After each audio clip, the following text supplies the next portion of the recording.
सबका मालिक एक, फिर क्यों बंटा हुआ संसार है। सबका मालिक एक, फिर क्यों बंटा हुआ संसार है। सच पूछो तो सारी दुनिया अपना ही परिवार है। सच पूछो तो सारी दुनिया अपना ही परिवार है। सबका मालिक एक, फिर क्यों बंटा हुआ संसार है। सच पूछो तो सारी दुनिया अपना ही परिवार है। सच पूछो तो सारी दुनिया अपना ही परिवार है। तो जिस तरह एक पक्षी का पिता पक्षी है, पशु का पिता पशु है, मनुष्य का पिता मनुष्य है, तो आत्मा का पिता परमात्मा। आत्मा का स्वरूप कैसा है? आत्मा का स्वरूप कैसा है? ज्योति पुंज। इसीलिए व्यक्ति जब शरीर छोड़ता है तो ज्योत जलाई जाती है। इसी यादगार में कि जो चैतन्य ज्योति थी वो चली गई, उसकी यादगार में वो ज्योति जलाई। तो आत्मा का स्वरूप अगर ज्योति पुंज है तो उसके पिता का स्वरूप कैसा होना चाहिए? वो भी प्रकाश पुंज है। तो जिसको हिंदू धर्म में ज्योतिर्लिंगम के रूप में माना जाता है, ज्योतिर्लिंगम, ज्योति की पूजा कैसे करें, इसलिए हिंदू धर्म में एक आकृति दे दी जिस पर मनुष्य अपनी भावनाओं को अर्पित करता है, और इसीलिए उसको कहा निराकार, जिसकी आकृति मनुष्य सदृश नहीं है लेकिन जो ज्योति स्वरूप है, इसलिए ज्योतिर्लिंगम कहा उसको। और नाम दिया सदाशिव। गुणवाचक नाम है, कर्तव्यवाचक। शिव माना जो सदा कल्याण करने वाले, शिव माना परम पवित्र, शिव माना शांति। आज मनुष्य का नाम गुणवाचक नहीं हुए। किसी का नाम होगा शांति भाई, लेकिन जीवन में टेंशन ही टेंशन होगा, शांति नाम की नहीं होगी, है ना।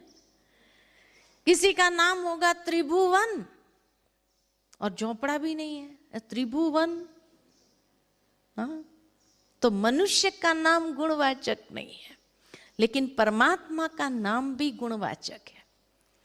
और इसीलिए भारत भर में 12 ज्योतिर्लिंगम आज भी महान तीर्थ स्थान माने जाते हैं।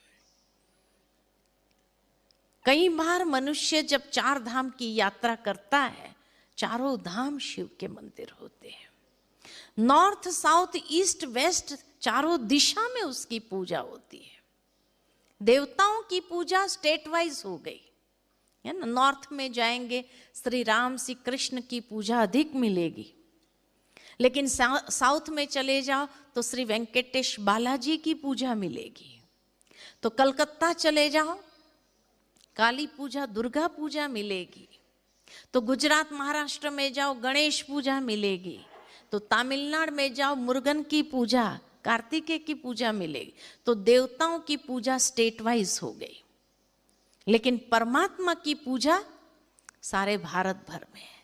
नॉर्थ में जाओ अमरनाथ के रूप में उसकी पूजा होती है, जो अमर आत्माओं का नाथ है। साउथ में चले जाओ रामेश्वर के रूप में उसकी पूजा होती है, जिसकी पूजा स्वयं श्री राम ने भी की। तो ईस्ट में चले जाओ काशी विश्वनाथ के रूप में मिलेगा, सारे विश्व का नाथ है। और वेस्ट में चले जाओ सोमनाथ के रूप में उसकी पूजा होती है, सोम रस अमृत देने वाला नाथ। भारत से बाहर नेपाल जाओ तो पशुपति नाथ के रूप में उसकी पूजा होती है। भारत के अंदर कोई गांव भी ऐसा नहीं होगा जहां महादेव जी का मंदिर न हो। इसीलिए उसको कहा देवों का भी देव महादेव। बाकी कोई देवी देवता का मंदिर हो या न हो चलेगा, लेकिन महादेव का मंदिर अवश्य होगा। हर गांव में।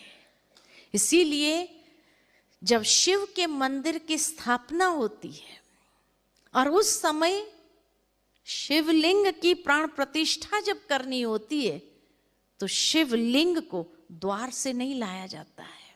कहाँ से लाते हैं? कहाँ से लाते हैं? ऊपर से उतारा जाता, ऊपर गुंबज नहीं लगाया जाता है तब तक।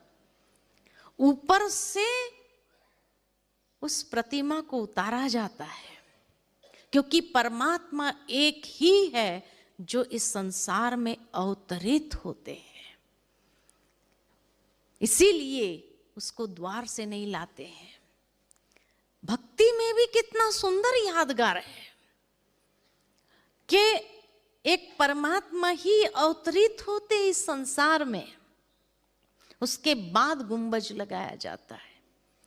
तो देवों का भी देव महादेव, जिसके मंदिरों के नाम भी गुणवाचक कर्तव्यवाचक और या नाथ या ईश्वर में पूरे होते हैं। अमरनाथ, बबुलनाथ, भोलेनाथ, सोमनाथ, विश्वनाथ, पशुपतिनाथ या ईश्वर, रामेश्वर, गोपेश्वर, विश्वेश्वर, पापकटेश्वर, महाकालेश्वर, ओमकारेश्वर, सब शिव के मंदिर है ना। महादेव, देवों का भी देव, जिसकी पूजा रामेश्वरम में श्री राम ने भी की, तो उन्हें शिव की पूजा करने की क्या आवश्यकता थी? क्या आवश्यकता थी? क्योंकि स्वयं श्री राम भी बहुत अच्छे से जानते थे कि जिसके सामने मैं युद्ध करने जा रहा हूं, रावण, जिसको अपनी शक्ति पर इतना घमंड है, वो ऐसे ही नहीं कर रहा है घमंड, क्योंकि वो शक्ति स्वयं रावण की भी नहीं है। रावण ने भी वो शक्ति कहां से प्राप्त की थी? शिव भक्त था, इसीलिए उसको भोलेनाथ कहते हैं। रावण ने याद किया तो उसको भी शक्ति दे दी, श्री राम ने याद किया तो उसको भी शक्ति दे दी, है ना। भोलेनाथ जो है, वृंदावन चले जाओ, वहां गोपेश्वर मंदिर मिलेगा, जहां दिखाते कि बचपन से श्री कृष्ण ने गोपों के साथ मिलकर शिव की पूजा की थी। जिन देवियों की पूजा करते हैं वो देवियां कौन है? तो कहते हैं असुर संहारणी शिव शक्तियां, शिव की उत्पन्न की हुई शक्तियां हैं। तो जो देवों का भी देव, देवियों का भी देव, वो है